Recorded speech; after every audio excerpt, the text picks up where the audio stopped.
Derrière le masque, avec les soignants en Normandie. Bonjour, et aujourd'hui dans Derrière le masque, il y a un médecin anesthésiste qui travaille à la clinique de l'Europe à Rouen. Il s'agit de Fabien Tourelle, connu aussi pour être le leader du groupe de musique rouennais Saint-Hilaire. Le médecin nous raconte son quotidien dans une clinique privée face au Covid-19. Dès le départ, il y a quelques semaines maintenant, l'ensemble des chirurgies programmées non urgentes ont été annulées. Donc ça représente beaucoup de patients par jour. Donc on a conservé uniquement les chirurgies qui ne pouvaient pas être repoussées, donc soit les urgences vitales bien sûr, les urgences traumatiques ou les cancers par exemple. Il y a certains cancers qu'on ne peut pas repousser sans faire perdre de chance aux patients, donc ces chirurgies-là évidemment ont été conservées. Dans un même temps, en parallèle, en fait, on agit de concert avec le CHU, donc c'est valable pour la clinique de l'Europe, c'est valable aussi pour l'ensemble des établissements privés de la région. Tout le monde agit de concert. Ce qui a été organisé, c'est qu'en tout cas, nous, on récupère le maximum de chirurgie urgente non Covid, c'est-à-dire tout ce qui doit être fait habituellement, pour essayer de délester le CHU du maximum, en tout cas, d'activités non liées au Covid, pour qu'eux puissent se concentrer au maximum sur la prise en charge de patients Covid. Dans cette optique, d'ailleurs, on avait des soins continus à la clinique de l'Europe, qui ne sont pas des soins de réanimation à proprement parler. C'est-à-dire qu'on n'a pas normalement de patients ventilés, par exemple, dans ces lits-là. Et on s'est débrouillé pour avoir le matériel et le personnel nécessaire pour pouvoir ouvrir jusqu'à 12 lits, en tout cas, de réanimation à la clinique de l'Europe. Le but du jeu, c'est de libérer des places de réanimation du CHU pour les patients Covid. Et donc, nous, on prend en charge des patients de réanimation non Covid, puisqu'évidemment, il y en a encore.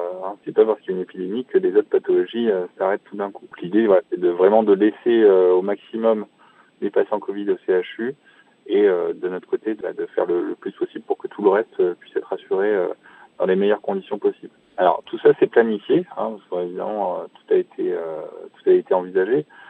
Dans un premier temps, en fait, le CHU a réussi quand même à ouvrir beaucoup de lits de réanimation. C'est un bel effort et un bel exploit. Donc pour l'instant, ils ont encore un peu de marge. Donc ça c'est un premier point. Et donc nous allons dans un premier temps aider le CHU. Chaque clinique va envoyer du personnel médical au CHU régulièrement pour pouvoir prendre en charge ces patients dans ces nouveaux lits de réanimation qui ont été ouverts au CHU.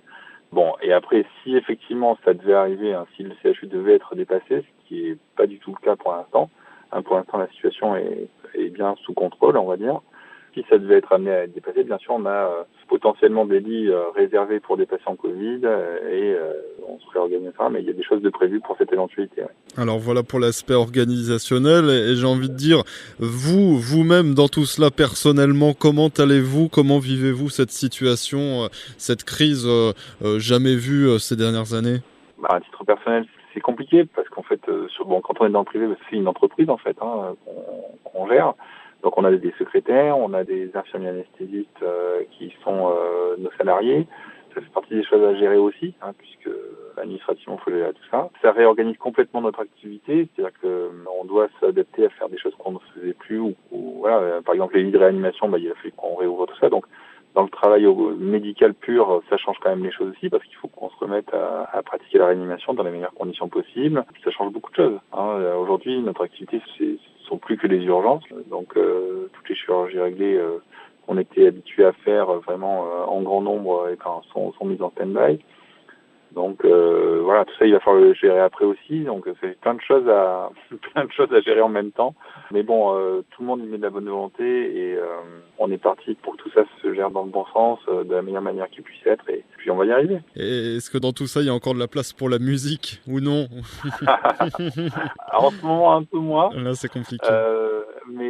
Non, mais en fait, on était en pleine écriture de notre prochaine EP là, qui est écrit d'ailleurs. Effectivement, là, c'est un peu en stand-by. Alors, on en profite quand même, comme moi, je travaille avec certains de mes copains musiciens du groupe là. Donc, ça permet. On a fait 2 lives là pour l'instant sur Facebook. En guitare-chant, parce qu'on peut pas être évidemment en groupe. Mais comme on travaille au même endroit, on a juste une guitare à prendre et puis on peut jouer quelques chansons comme ça. Bon, ça reste un peu limité évidemment, mais on espère qu'à terme, on pourra se retrouver les gens sur scène. Eh bien, merci Fabien Tourelle, médecin anesthésiste à la clinique de l'Europe à Rouen.